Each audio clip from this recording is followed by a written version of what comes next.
복음서에는 예수님의 주변에 두 부류의 사람이 있음을 성경의 기자들은 기록을 하고 있습니다.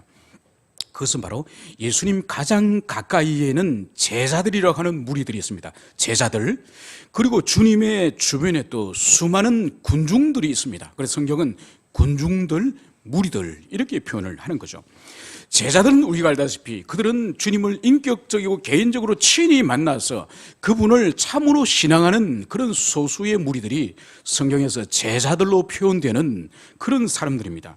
그런데 무리들 또는 군중이라 불리는 이 사람들은 예수 그리스도의 기적들, 표적들 이런 것을 보고 따르는 그런 많은 무리들을 말하는 거죠.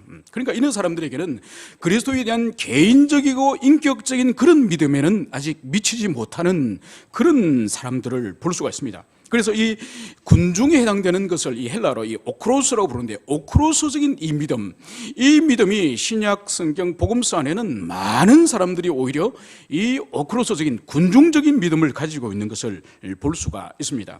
오늘 예수님을 찾아온 니고데모 이 사람조차도 예루살렘에서 예수님께서 유월절 동안에 행하셨던 그 표적들, 그 표적을 보고 이 표적은 사람으로부터 놓은 것이 아니라 하나님과 하늘로부터 말미암은 표적이기 때문에 이분은 뭔가 특별한 분이라는 그런 마음을 가지고 예수님을 찾아온 거죠. 그래서 이 니고데모의 믿음 또한 아직 제자의 믿음에는 이르지 못하는 군중의 믿음의 수준으로 볼 수가 있는 것입니다. 그러나 주님께서 이 군중의 믿음을 가지고 있는 이 사람들을 외면하지 않습니다. 왜냐하면 주님께서 승천하시고 주님이 올라가신 이후에 하늘에서 주님 대신 예수의 영인, 하나님의 영인 성령을 보내주셔서 오순절 성령 강림하신 이후에 군중의 믿음을 가지고 있던 그 무리에 불과했던 그 수많은 사람들이 하루에 3,000명, 5,000명 제자가 되었다고 성경은 그것을 말씀하고 있습니다. 그러므로 그리스도 안에 있는 자들이 현재적으로 믿음이 중생과 회심을 통하여 드러나지 않을 수도 있습니다. 그래서 일단은 외형적인, 유형적인 교회 안에서 말씀을 듣고 예배 생활을 하는 그 자체가 앞으로 제자의 믿음으로 나갈 수 있는 그런 큰 은혜의 자리라는 것을 우리가 알 수가 있습니다. 여러분, 예수님과 니고데모의 이 대화의 가운데에 이 니고데모가 예수님에게 주님, 그러면 하나님의 나라는 뭡니까? 니고데모는 중생에 대해서는 전혀 들어보지 못했지만은 하나님의 나라에 관한 질문을 이 요한복음 3장에서 니고데모가 예수님에게 하나님의 나라는 뭡니까? 이 질문은 하지 않는 거예요. 여러분 놀랍지 않습니까? 우리가 생각할 때는 하나님의 나라가 더 어려울 것 같은데 니고데모에게는 하나님의 나라에 관한 질문은 없고 바로 거듭남과 중생에 대하여서는 궁금한 거죠. 그렇다면 그것은 뭘 보여주는 걸까요? 예수님과 니고데모 사이에 하나님의 나라에 관한 질문을 하지도 않으시고 예수님이 물어보지도 않으시고 또 니고데모도 물어보지도 않고 이것은 뭘 의미하는 걸까요? 그것은 바로 예수님과 니고데모 사이에 또 더 나아가서 그 당시에 유대인들 사이에 이미 하나님의 나라에 관한 개념들은 모두가 공감하고 있다는 거죠. 함께 다 가지고 있다는 거죠. 그렇기 때문에 주님도 니고데모에게 말씀하지 않으시고 니고데모 또한 주님에게 하나님의 나라는 도대체 뭡니까? 이런 질문을 하지 않는 것이죠. 그러면은 과연 1세기 당시에 주님 이 시기에, 사도들 이 시기에 하나님의 나라의 개념이 그 시대 사람들에게 과연 어떻게 형성되어 있는지 그것을 우리가 살펴보기를 원합니다. 여러분, 유대인들은 구약 성경에 명시적으로 천국, 이 하나님의 나라에 관한 이 단어 자체가 구약 성경에 없습니다. 그래서 정통 이 유대인들은 내세에 관해서나 천국에 대해서 믿지 않았습니다. 특히 이것은 제사장 계열인 사두개인들에게는 명확하였죠. 이 현세가 모두라고 생각을 한 거죠. 그렇기 때문에 이 사람들에게 있는 이 내세의 개념이 없는, 천국의 개념이 없는 이것은 거슬러 올라가 보면은 복의 개념에 부딪힙니다.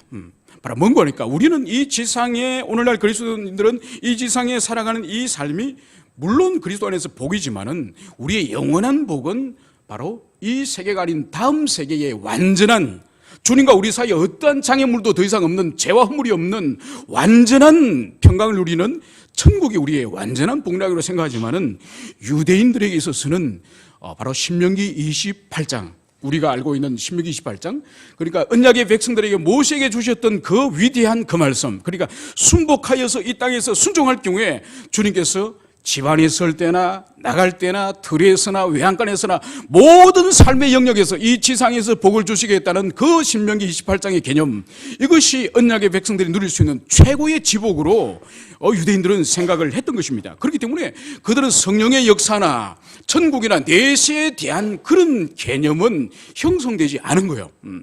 그러면 그렇다고 한다면 1세기 이 당시에 우리 예수님께서 오셔서 사역을 시작하실 때, 그리고 세례 요한이 사역을 시작할 때 제일 처음에 선포한 메시지가 뭐였습니까? 회개하라, 천국이 가까우니라.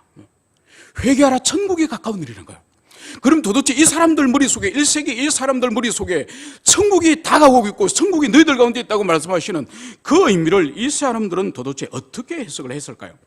그것은 바로 하나님 나라 개념은 이스라엘 백성들에게 포로 시기, 그러니까 나라가 망하고 나서 포로 시기와 예수님 오시기 이 시기를 중간 시기라 부릅니다. 신구약의 중간 시기.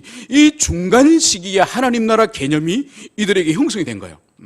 형성이 됐는데 문제는 이 형성이 어떻게 되는 거 하니까 구약 성경에서 말씀하고 있는 하나님 나라의 개념이 아니라 그들 민족이 현재적으로 상황에 처해 있는 오랜 외세와 오랜 박해와 핍박 가운데 있는 역사적 상황 가운데, 민족적 상황 가운데서 이 하나님의 나라의 개념을 이해한 거예요.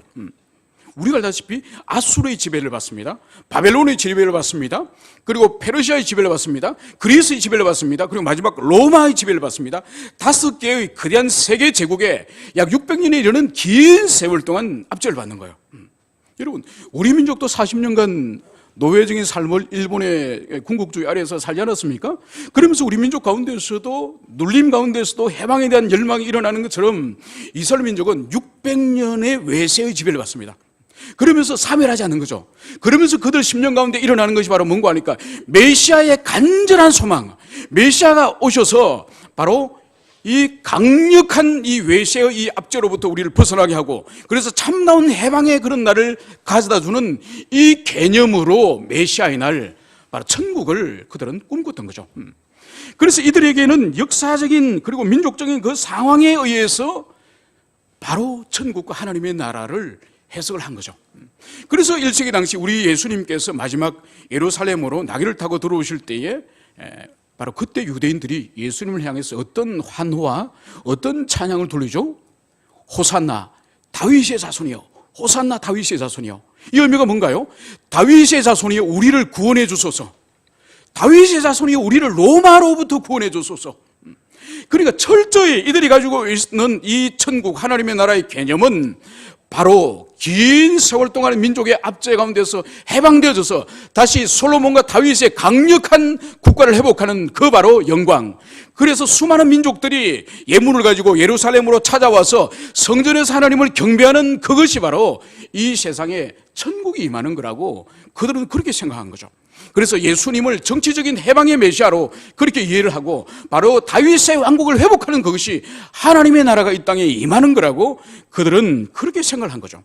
그러니까 철저히 600년의 긴 압제를 통하여서 하나님의 나라의 본래의 뜻을 이 유대인들은 왜곡하여서 이해를 하고 있는 것입니다. 이것은 예수님의 제자들도 마찬가지죠. 심지어 예수님의 제자들까지 주님이 성천하는 그 직전까지도 이들은 하나님의 나라를 잘 이해를 못합니다. 그래서 예수님이 왕이 되실 때에 한 사람은 좌편에 한 사람은 우편에 서로 그 자리에 앉으려고 말하지 않습니까?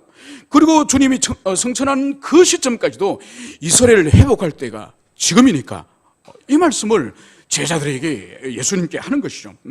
그 정도로 이 시대는 바로 그리스도의 오심에 대한 바른 해석을 하지 못하는 그런 시대라는 것을 볼 수 있습니다. 여러분, 이것은 오늘날 우리에게도 적용해 볼 수 있습니다. 여러분에게, 여러분의 가정에게, 또 우리 교회에게 이 시대를 향하여서 과연 하나님의 나라의 개념은 뭘까요? 바로 구약의 이스라엘 백성들이 그리고 유대인들이 가지고 있던 신명기 28장에 있는 이 땅에서 누리는 그 분복들, 그 복을 우리가 하나님의 나라 또 영원한 그 생명의 복락이라고 우리가 혹시 이해를 하고 있습니까? 그래서 가정적으로 번창하고 사업적으로 잘 되고 국가적으로 부강하고 개인적으로 하는 일들이 잘 이루어지고 이런 것이 하나님의 나라가 임하였다고 우리가 오해를 합니까? 이건 옳지 않는 것이죠. 그래서 어떤 그 목회자들이나 신학자들은 예수 믿는 나라들마다 잘 살고 부강해지고 뭐 이런 이야기를 합니다. 그죠? 물론 틀린 말은 아니에요.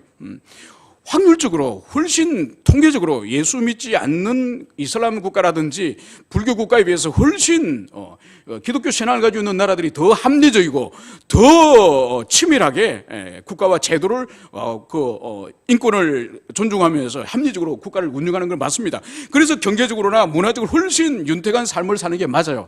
그런데 그것이 하나님의 나라의 전부인 것으로 생각한다면은 구약의 이스라엘 백성들이 신명기 28장의 복을 누린 것이 마치 하나님 나라의 전부인 것처럼 그렇게 오해하게 된다는 것이죠. 그것은 아니라는 것입니다. 오늘 우리 주님께서 이 거듭남에 대해서 이제 말씀을 하시면서 결코 거듭나지 않으면 하나님 나라를 볼 수도 없고 들어갈 수도 없다, 이 말씀을 주님께서 하실 때에 니고데모의 반응은 뭡니까? 어찌 이런 일이 일어날 수가 있습니까?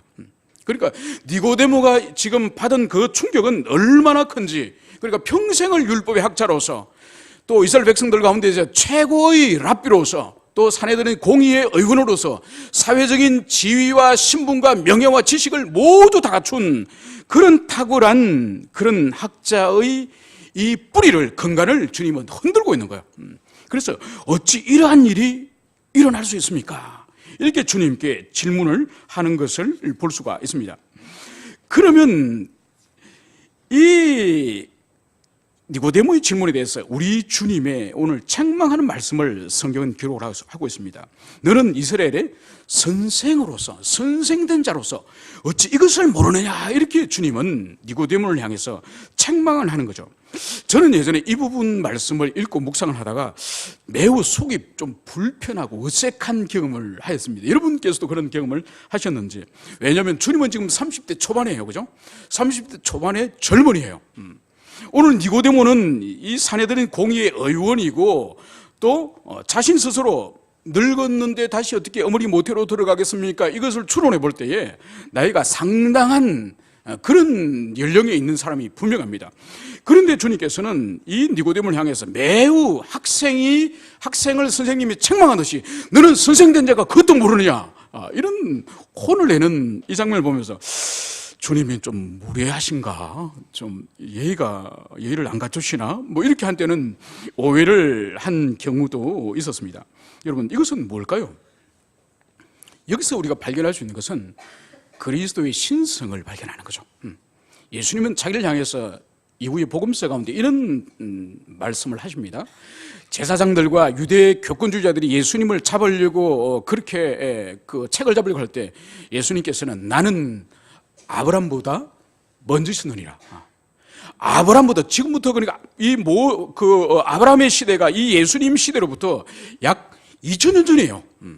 2000년 전으로 거슬러 올라가는데 예수님께서는 2000년 전에 아브람보다 내가 먼저셨다고 이 말씀을 당당히 하세요. 그리고 우리가 지난 시간에 살펴봤던 성전을 청결하게 하는 정화 사건을 보세요. 성전의 교권주의자들과 성전의 그 장사치들과 얼마나 수많은 사람들이 성전에 있습니까? 그럼에도 불구하고 눈 하나 깜짝하지 않으시고 짐승을 다 쫓아내시고 성전의 환전상들의 돈을 뒤엎어버리시고 그런 일을 주님이 하십니다. 그러면서 그 현장에 있는 수많은 사람들이 예수님을 저지하거나 방해하거나 아무도 막질 못해요. 거기서 또한 우리가 발견할 수 있는 것이 바로 뭔가 하니까 주님의 신성을 드러내신 거예요. 아무도 주님 행하시는 그 성전 정결 사건에 대해서 저지할 수 없는 압도하는 권세와 능력을 주님께서 가지고 계시는 거예요. 오늘 여기서 보세요. 예수님께서 니고데모를 향해서 너는 이스라엘의 선생된 자가 그것도 모르느냐, 이런 책망을 하는 가운데에서 니고데모가 어떠한 변명을 하거나 아니 이거는 정도가 심한 게 아닙니까? 이런 말씀을 하지 않았어요. 여기서 주님의 압도하는 신성 아래 니고데모가 있는 그 모습을 우리가 여기서 볼 수가 있습니다. 오늘 성경에서는, 우리 성경은 이스라엘 선생으로서 이렇게 표현이 됐지만은 이 헬라어로 보면은 이 의미가 새롭습니다. 바로 뭔가 하니까 이 선생 앞에 정관사가 있는 거예요. 그래서 이 선생은 그 선생이라고 부르게 되는 그 선생.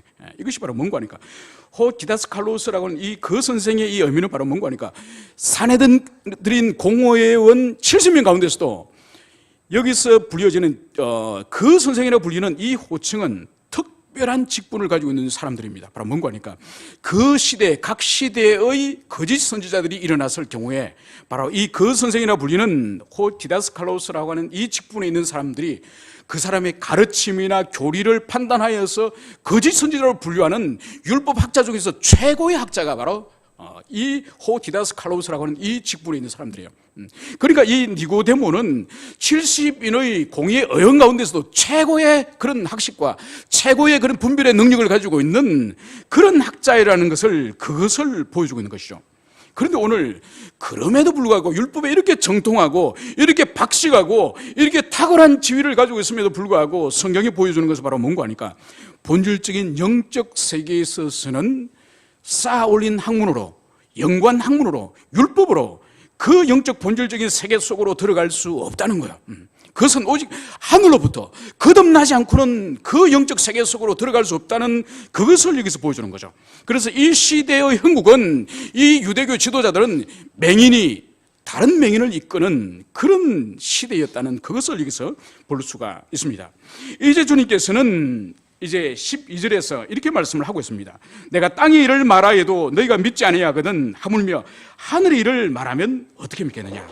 오늘 주님께서는 우리가 그리고 너희가 이 용어를 지금 사용을 하고 있습니다. 오늘 주님께서 여기서 땅의 일을 말씀하시고 또 대조되어서 하늘의 일을 대비하여서 지금 말씀을 하고 있습니다. 그러면 땅의 일이 무엇이고 예수님이 말씀하신 하늘의 일이 뭘까요?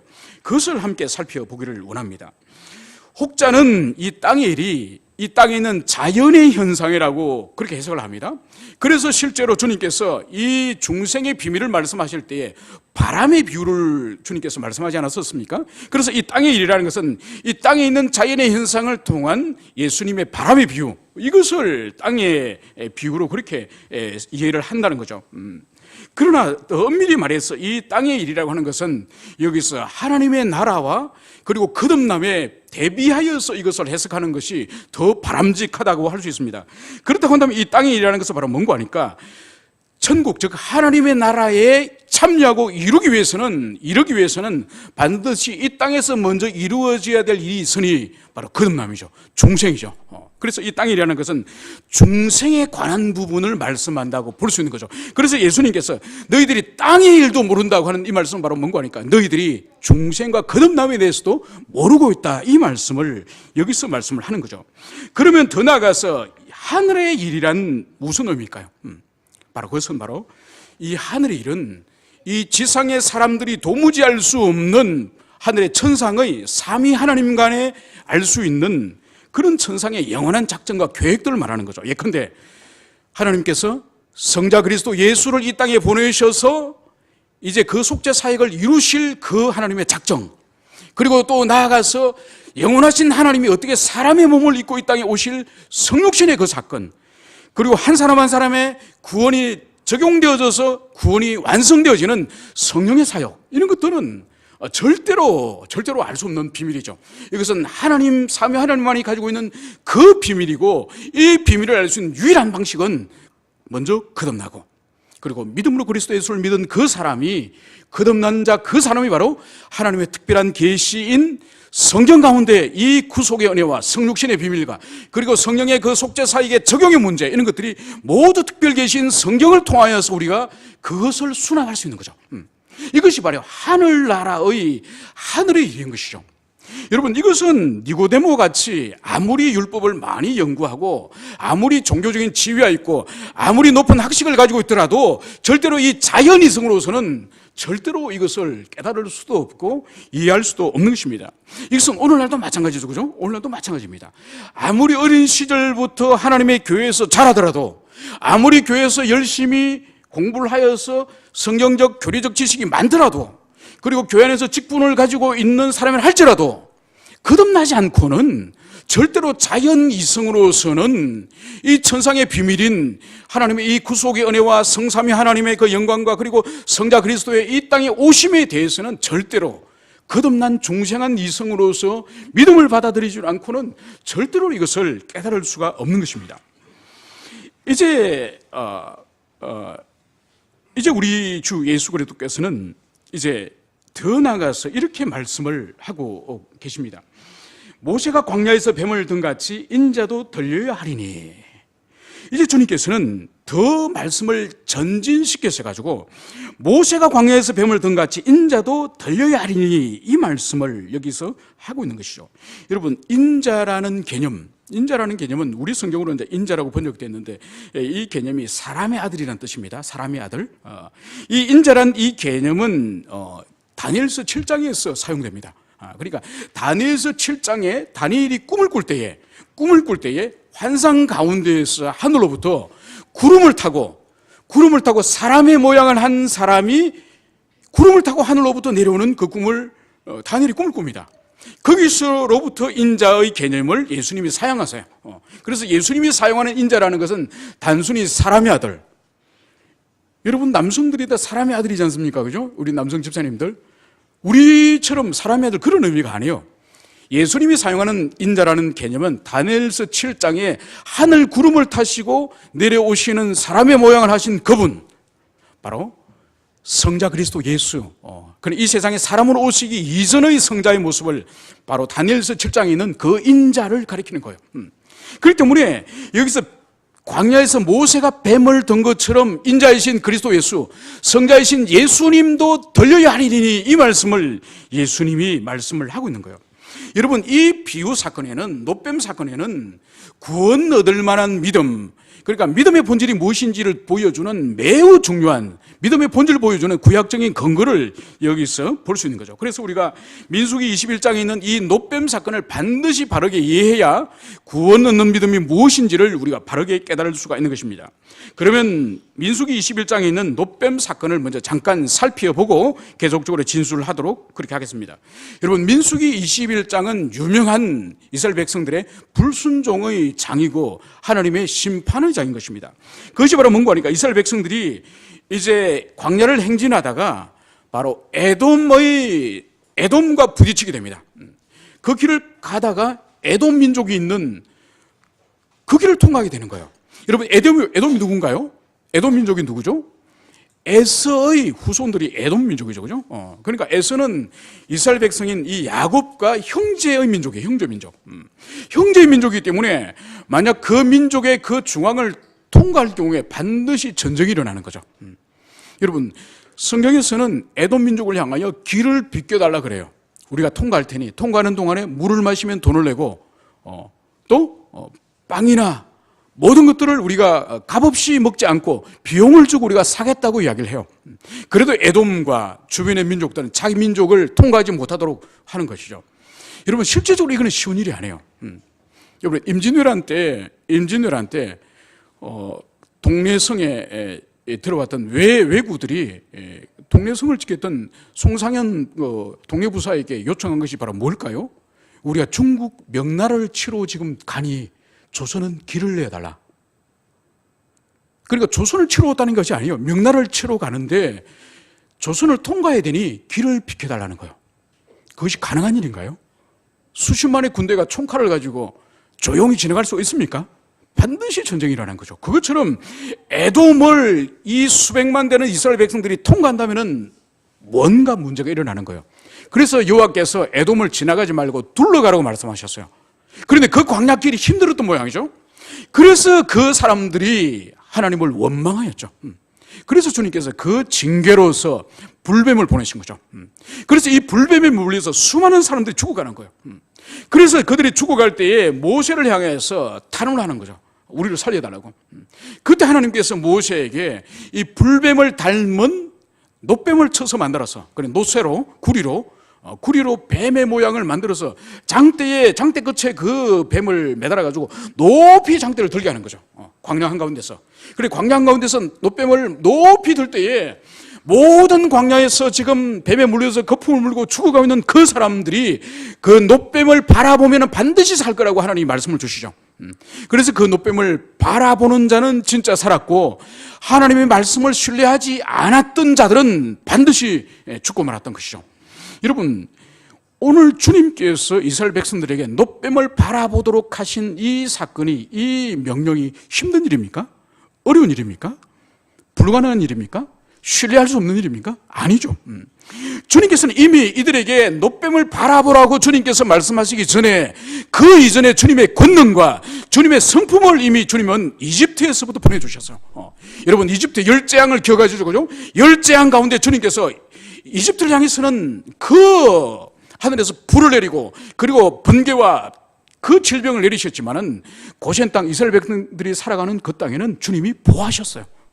그래서 주님의 심판과 그 징계가 언약의 백성들은 손으로 보호하시고 또 이집트를 향해서는 맹렬한 진노를 베푸셨다는 것을 그 이스라엘 백성들은 이집트에서부터 자기 하나님 여호와라는 것을 경험했습니다. 그리고 그분의 능력과 권세가 바로 홍해 바다를 가르셔서 그 바닥에 진흙이 아니라 마른 땅을 지나갔다고 성경은 말씀을 하고 있습니다. 그리고 바다의 그물을 거대한 물벽을 세워가지고 그 물벽의 계곡 사이로 이스라엘 백성들이 통과했다고 성경은 말씀하는 거예요. 그들이 굶주리고 배고플 때는 하늘에 만나를 내리셔가지고 만나를 40년 동안 내리시면서 그들이 굶지 않도록 하셨어요. 또 광야에 그 반석 바위를 깨뜨리셔가지고 그 바위 반석에서도 생수가 솟아나게 하셨어요. 그러니까 주님께서는 40년 동안 그들에게 모든 필요한 것들을 다 공급해 주셨어요. 그들이 죽은 것은, 광야에서 죽은 것은 불순종과 죄로 죽었지 먹지 못하고 마시지 못해서 죽은 자 없습니다. 그래서 그들에게는 이미 하나님께서 모든 것을 다 제공해 주셨고 보여주시고 채워주셨기 때문에 신뢰할 만한 충분한 근거를 하나님이 주시면서 하나님의 말씀을 신뢰하여서 놋뱀을 바라보라고 말씀하셨죠.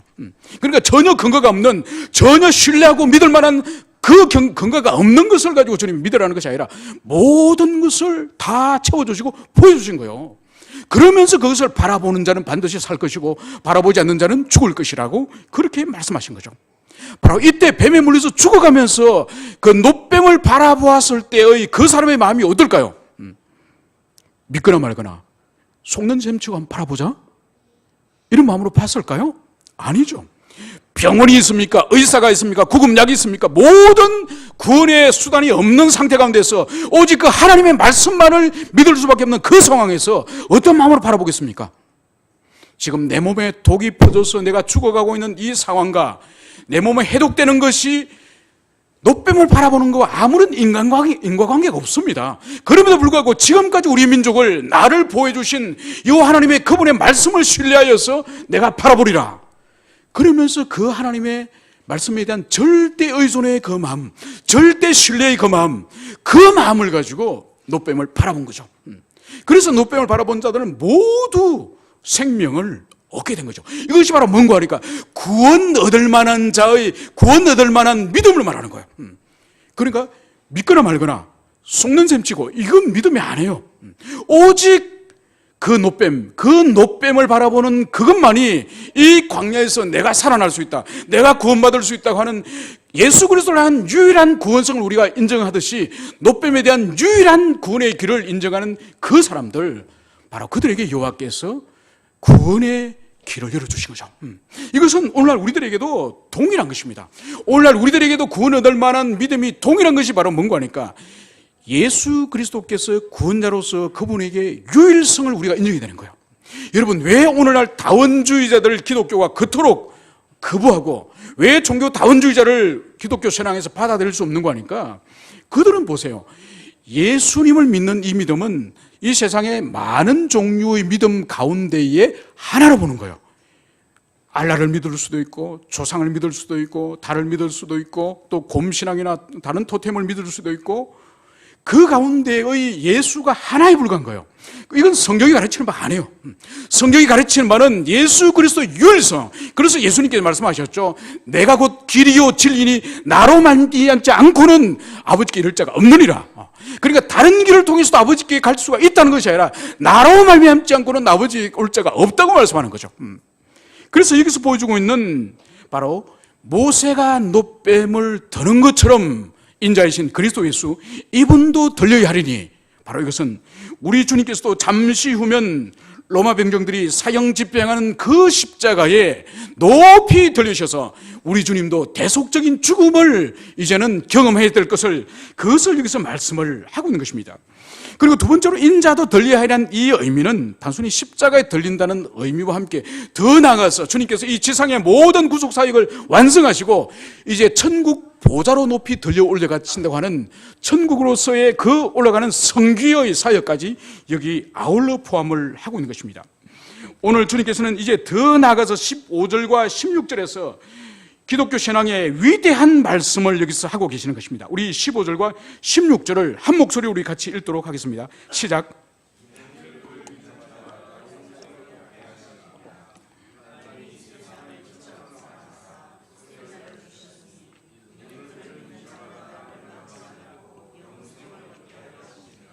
네, 이 두 구절, 특히 16절, 이 구절만큼 기독교 신앙, 그리스도 예수가 왜 이 땅에 오셨는지를 보여주는 더 위대한 말씀은 없을 것입니다. 여러분, 이 말씀이 있기까지, 즉 그리스도 예수께서 이 땅에 오시기까지 그 이전의 그 긴 인류의 역사를 생각해 보십시오.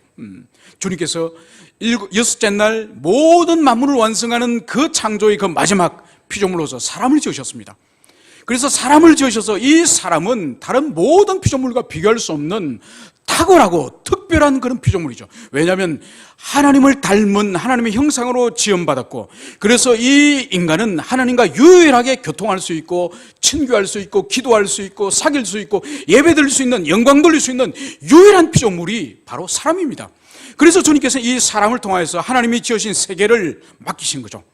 다스리고 정복하고 보존하고 경작하라고 하는 이 사명을 우리 사람에게 하나님이 주셨습니다.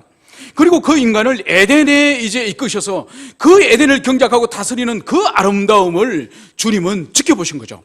그런데 문제는 뭔가 하니까 이 영광스러운 이 인간이 바로 하나님의 원수인 사단의 꾀임에 의하여서 선악과를 따먹고 자신도 하나님처럼 되고자 하는, 바로 피조물로서 만족하지 못하고 하나님이 되고자 하는 그 악한 욕망을 인간이 가지게 된 거죠. 그래서 하나님의 나라의 반란을 꾀하는 엄청난 일을 이 인간이 범하고 말았던 것입니다. 인간이 에덴에서 과일을 하나 따먹은 서리 사건이 아니에요. 하나님을 부정하고 자신도 하나님처럼 되고자 하였던 하나님 왕권에 대한 도전인 하나님 나라 반란의 사건이 바로 이 에덴의 타락의 사건인 거죠.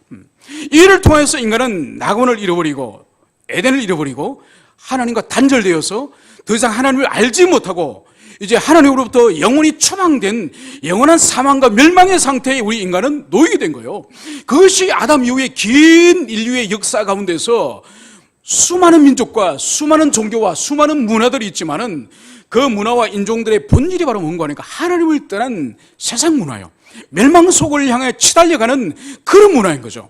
바로 그 가운데에 삼위 하나님께서 천상에서 영원한 계획 가운데서 이 지상에 성자 하나님을 보내셔서 그분을 하여금 사람의 몸을 입고 이 세상에 태어나게 하시고, 바로 그분이 장성하여서 하나님의 제물이 되어서 십자가에 죽게 하신 그 사건이 바로 대속의 사건인 거죠. 여러분, 며칠 있으면은 2주 있으면은 성탄절이 다가옵니다. 오늘날 성탄절의 주인공은 그리스도 예수가 아니에요. 오늘날 성탄절의 주인공은 누구죠? 누구죠? 우리 자신입니다. 왜 우리 자신이 성탄절 주인이죠? 선물을 우리가 받으니까. 그죠? 주님이 처음 태어났을 때 그 예물을, 동방박사 예물을 누가 받았습니까? 주님께 드리고 주님께 경배했습니다. 오늘날은 성탄절이 누가 경배를 받죠? 우리가 선물 받고 우리가 나가서 회식하고 우리가 밥 먹고, 그죠? 우리가 주인공이 되어버린 그런 시대예요. 여러분, 하나님을 떠난 인류의 이 긴 세월 동안 소망이 없고 하나님이 계신 것도 알지 못하고 천국에 있는 줄도 못하고 죽음 이후에 지옥에 있는 줄도 알지 못하는 이 수많은 인생들 가운데에 그리스도가 이 세상에 태어나셔서 다시 우리를 하나님의 나라로 인도하기 위해서, 우리를 거듭나기 위해서 그분이 오셨다는 이것을 우리가 잃어버리고 성탄이 되면 먹고 마시고 우리가 즐기는 그런 시대가 오늘날 되고 말한 것이죠. 여러분, 그러므로 말미암아서 오늘 여기서 세상을 이처럼 사랑하사 그분이 사람으로 오셔서 뿐만 아니라 그분이 제물로서 죽으시는 거예요. 죄는 인생들이 사람이 지었는데 형벌은 그분이 받으시는 거예요. 창조주신 그분이 받으시는 거예요. 그러니까 이 사랑이 얼마나 크셨으면 세상을 이처럼 사랑하사 이 말씀을 여기서 하고 있는 거예요. 그리고 더 나아가서 이제 창조주께서 죄인을 대신하여 이제 죽으시면서 이제 우리들에게 필요한 것은 뭘까요? 십자가는 주님이 지셨기 때문에 우리에게 필요한 것은 믿음이에요. 믿음. 그분이 나를 위해서 죽으셨고 나를 대신하여 죽으셨고 부활하신 나의 구세주라고 하는 그 믿음이 이제 우리에게 필요한 거죠. 우리에게는 더 이상 구약의 희생제사로서 짐승을 불러 태워 죽이는 그런 일이나 우리 자신이 십자가에 못 박히는 그런 일이 필요하지 않습니다. 우리는 십자가 못 박혀 죽으신 그 예수님을 믿는 믿음, 그것이 우리에게 하나님께서 요구하는 바인 거죠. 여러분, 오늘 예수님께서는 오늘 15절과 16절에서 대비되어지는 영생이란 개념과 멸망이란 개념을 주님께서는 반복하여서 여기서 말씀을 하고 있습니다. 여러분, 요한 사도가 이 영생이라는 개념을 자신의 요한복음이나 아니면 다른 서신에서 매우 즐겨이 사용하는 이 용어가 영생이라는 개념입니다. 영생이라는 이 개념에 대해서 우리가 바르게 이해할 필요가 있습니다. 영생의 개념을 잘 오해를 하고 있는 그리스도인들이 참으로 많겠다는 것입니다. 여러분, 영생의 개념을 우리가 단순히 물리적인 시간의 긴 시간, 마치 엿담한 고무줄을 힘으로 완력으로 늘리면 길어지는 것처럼 시간 자체를 물리적으로 긴 시간을 영생의 개념으로 오해해서는 안 되는 것입니다. 그래서 이 영생의 개념을 영원 불멸적인 차원으로서 이해할 경우에는 신자도 영생을 하지만 불신자도 영생을 하는 거죠. 왜냐하면 신자는 그리스도의 품에서 천상의 복락 가운데서 영생을 하지만 불신자들은 어떻게 영생을 하죠? 지옥의 영원한 형벌 가운데서 감하여지지 않는 점정되어지는 거대한 형벌 가운데서 그들은 죽을래야 죽을 수 없는 고통 가운데서 영생하는 거죠. 그러니까 영생을 단순히 물리적인 시간의 그 김을 이해해서는 안 되는 거죠. 그러면 이 영생의 본질이 뭘까요? 이것은 예수님이 친히 요한복음 17장에서 영생의 본질이 뭔지를 그것을 말씀을 이렇게 하셨습니다. 바로 유일하신 참 하나님과 그가 보내신 예수 그리스도를 아는 것이다. 바로 영생은 유일하신 참 하나님과 그의 보내신 그리스도 예수 그분을 아는 것이다, 이 말씀하는 거예요. 여러분, 여기서 알다고 말할 때에 이것을 우리가 주의해야 됩니다. 이 알다는 것은 이 유대인들, 히브리인들이 알다는 이 개념은 이 히브리어로 이 야다란 이 단어를 사용하고 있는데, 이 알다는 것은 어떤 책을 읽거나 어떤 지식을 관념적으로 접하여서 이해하고 있는, 개념적으로 이해하는 그 알다는 의미가 이 야다가 아니에요. 이 야다는 이것은 부부 관계의 남녀 관계의 알매에서 유래된 개념이에요. 그래서 남녀가 서로 결혼하기로 약속을 하고 교제를 하고 그렇게 있다가 막상 결혼식을 끝내고 한 집에서 모든 삶을 같이 공유하면서 살아가는 거예요. 그러면 예전에 알았던 그 상대방에 대한 암과 함께 동거하면서 아는 알미 같습니까? 다르죠. 모든 것들이 노출되었고 인격적으로 서로 교제하고 교통하는 그런 알은 전혀 다른 거죠. 바로 여기서 예수님이 말씀하시는 영생이라는 것은 유일하신 참 하나님과 그의 아들 예수 그리스도를 알미라고 할 때 이 알미의 그 본질은 관계성이요. 관계성이요. 여러분, 죽음이 뭔가요? 타락의 결과로 영혼의 죽음이 뭔가요? 에덴에서 추방된 그 죽음의 본질이 뭔가요? 하나님과의 관계의 단절, 관계의 끝이에요. 그것이 죽음이에요. 그래서 하나님과 더 이상 관계할 수 없고 그분에 대해서 더 이상 어떤 사랑과 그 은혜도 공급받을 수 없는 단절된 그 관계 상태를 죽음이라고 보는 거죠. 그렇다고 한다면 영생이라고 하는 것은 바로 관계의 회복을 말하는 관계 회복. 그러니까 하나님을 아는 지식을 통하여서 그 지식을 성령께서 역사하셔서 인격적으로 그 하나님의 성품을 경험하여서 그분의 권세와 그분의 성품에 대한 인격적 성복, 그걸 통하여서 바로 우리가 하나님과 새롭게 관계를 형성하는 거죠. 그것을 바로 중생이라고 하는 중생. 거듭남을 통하여서 하나님과 관계가 새롭게 되는 것이죠. 그래서 하나님의 사랑과 은혜가 다시 그 10년 가운데 단절되어 있던 그 10년 가운데 하나님의 사랑과 그 생명이 그 10년 가운데 부어짐으로 말미암아서 그 영혼이 살아가게 되는 것이죠. 그래서 오늘 주님께서는 바로 참 하나님과 그의 아들 예수 그리스도를 아는 것, 이것이 바로 영생이라는 그것을 말씀을 여기서 다시 하고 계시는 것입니다. 이것은 여러분 어떤 행위로 주어지는 것이 아니에요. 이것은 믿음을 통하여서 하나님의 은총을 통하여 은혜를 통하여서 주어진다는 것을, 그것을 우리는 명심을 해야 될 것입니다. 더 나아가서 멸망이라는 의미가 뭘까요? 그리스도 예수 안에서 멸망, 이 의미는, 멸망이라는 이 원래 의미는 파괴하다, 멸망하다, 죽다는 이런 의미를 가지고 있는데, 이 멸망의 이 참뜻은 이것은 바로 소망이 단절된, 다시는 회복될 수 없는 영원한 절망의 상태가 바로 이 멸망을 말합니다. 죽음을 말하는 거죠. 그래서 하나님으로부터 관계가 단절된 인간의 그 죽음과 사망의 상태는 영원한 소망이 없는 상태죠. 그래서 예수가 이 땅에 오시지 않으면 어떠한 선행이나 어떠한 다른 방법으로도 절대로 회복할 수 없는 영원한 소망이 단절된 그 상태가 바로 죽음의 상태, 멸망의 상태라고 할 수 있는 것이죠. 이제 우리 주님께서는 이제 우리들에게 주어진 이 사명, 바로 독생자를 주셨으니 바로 이 독생자를 믿는 자마다 멸망하지 않고 영생을 얻게 하려 하십니다. 그래서 하나님과 그 단절된 그 관계가 이 믿음을 통해서 다시 회복되어져서 하늘의 모든 신령한 은사를 받을 수 있다는 것을 말씀을 하고 있습니다. 이제 마지막으로 우리가 여기서 말씀하고 있는 믿음, 이 믿음이 도대체 뭐냐? 영생을 얻을 수 있고 하나님과 관계가 회복될 수 있는 이 믿음이 도대체 뭐냐? 이것을 마지막으로 우리가 살펴보도록 하겠습니다.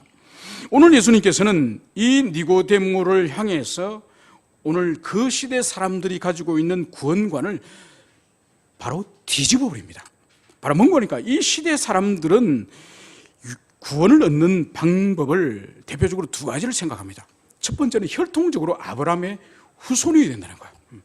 그러니까 아브라함의 후손으로 태어나야 되는 것이 구원에 있어서 첫 번째 선결 조건이에요.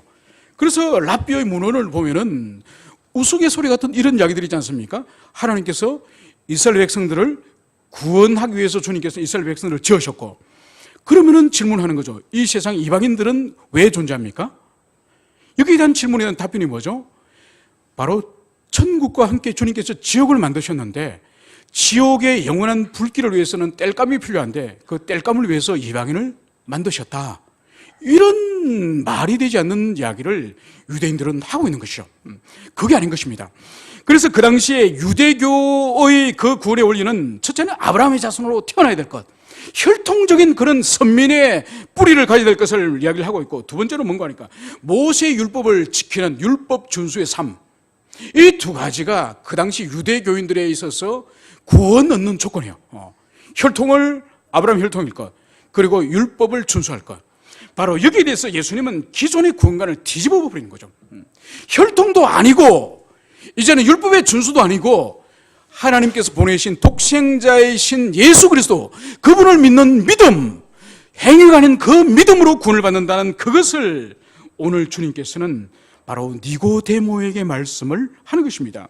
그러면 여기서 말하는 믿음이라는 것은 바로 3장 14절에서 말씀하고 있는 불뱀에 물려서 죽어가고 있는 이스라엘 백성들이 장대 위에 있는 노뱀을 향해서 절대 의존을, 여호와를 향해서 절대 의존의 마음을 가지고 바라봤던 그것을 이제 예수님께서는 신약의 구원을 얻는 믿음으로서 오늘 투영을 하고 있는 거예요.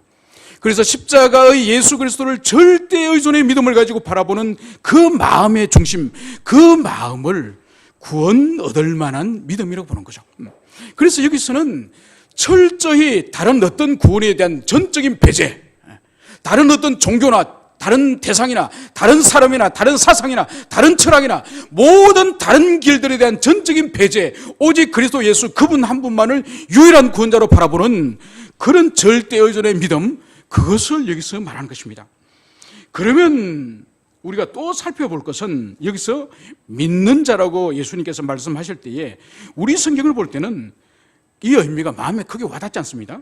그런데 이것을 헬라어로 볼 때는 이 단어가 피스티온이라는 단어인데 이 단어의 시제가 뭔가 하니까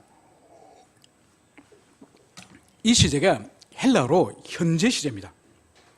그러니까 이 요한이 이 현재 시제로 믿음을 사용하는 이 의미가 있습니다. 바로 뭔가 하니까 이 현재 시제의 의미라는 뭔가 하니까 어떤 동작이나 행위의 지속적 반복을 말하는 거예요. 그러니까 지속성과 반복성을 가지고 있을 때 이 현재 시제의 의미가 있는 거예요. 그러니까 여기서 믿는다 할 때 이 믿음은 나는 예수님을 믿습니다, 한 번 이렇게 고백하고 나서 영원한 구원이 보장된다는 그런 의미가 아니에요. 그러니까 이 믿음은, 이 현재적인 이 믿음은 지속성과 연속성을 가지고 있는 이 믿음은 바로 진실한 믿음은 날마다 매 순간 또 삶의 모든 전 영역에서 이 믿음이 지속적으로 연속된다는 그 의미가 바로 현재 시제를 이 사도 요한이 쓰고 있다는 그런 의미인 거죠. 그래서 단 한 번 나는 예수를 믿습니다 이런 고백을 통하여 영생이 보장됐다고 생각하는 그런 것이 아니라 참다운 이 구원 얻는 영생 얻는 믿음을 가진 사람의 믿음은 반드시 지속성과 연속성을 가지면서 또 삶의 모든 영역에서 이 참신앙을 드러내는 그런 믿음이라는 것을 예수님은 그것을 말씀을 하고 있습니다. 그래서 마태복음 7장에서도 예수님께서 이렇게 말씀하셨죠. 나더러 주여 주여 하는 자마다 다 천국에 갈 것이 아니오, 이 말씀하는 거죠. 바로 뭔가요? 입으로 주여 주여 말하면서 선지자 노릇하고 이적을 쫓고 귀신을 쫓고 이 일들 다 할 수 있다는 거예요. 이 일들은 주님께서 그 사람을 도구로 사용하기 때문에 가능한 거예요. 여러분, 대표적인 비인격적 도구가 구약 성경 가운데 뭐가 있습니까? 여호와의 도구? 모세의 지팡이. 여러분, 모세의 지팡이 보세요. 모세의 지팡이를 가지고 나일강을 때리니까 나일강이 핏물로 변하죠. 모세의 지팡이를 들고 또 산 위에서 아말렉과 전쟁을 할 때 모세의 지팡이를 드니까 여호수아가 이겼죠, 그죠? 모세의 지팡이를 가지고 홍해 바다를 치니 바다가 갈라집니다. 그걸 가지고 반석을 치니까 반석에서 터져서 샘물이 솟아납니다. 도구는 생명이 없어도 주님이 사용하시는 거예요. 주님 말씀하시는 것처럼 귀신도 쫓고 이적도 행하고 가르치고 이 사역 또한 주님이 그 사람에게 은사를 줘서 사용하면 되는 거예요. 그런다고 하여서 그 사람이 천국에 가는 것은 아니에요. 그러니까 참다운 믿음이 없음에도 불구하고 오늘날에도 많은 하나님의 교회 안에서 많은 사역을 할 수 있는 거예요. 이제 말씀을 정리하고자 합니다. 주님께서는 성자 그리스도 예수를 이 땅에 사람으로 보내신 거예요. 그리고 그 사람으로 오신 이 그리스도 예수를 통하여서 하나님을 떠나서 스스로 하나님 되고자 했던 이 반란의 사건의 그 죄인이었던 우리의 사람을 대신하여서 그분을 십자가에 못 박혀 죽게 하신 거예요. 이제 우리에게 남겨진 것은 다른 것이 아니라 바로 그분을 믿는 믿음, 절대 의존하는 그 믿음을 가지고 지속적인 참 믿음을 발휘하는 그 사람에게 오늘 주님께서 영생을 주시겠다는 것을 오늘 니고데모에게 그것을 말씀하신 거예요. 이것은 니고데모일 뿐만 아니라 오고 오는 모든 교회 시대 가운데 거듭나지 않은 니고데모 같은 그런 인생 가운데 있는 사람들에게 이 참 믿음을 하나님이 주시기 위하여, 영생을 주시기 위하여, 거듭남을 주시기 위해서 이 말씀을 하신 겁니다. 우리 가운데 거듭나지 않은 사람이 누가 있는지 우리는 모릅니다. 하나님 알고 계시겠죠. 그런 사람이 있다고 한다면 주님의 자비하심과 긍휼하심으로 성령께서 그 심령을 터치하시고 어루만지셔서 거듭남의 역사가 우리 공동체 가운데 있기를 간절히 축복합니다. 함께 우리 기도하시겠습니다.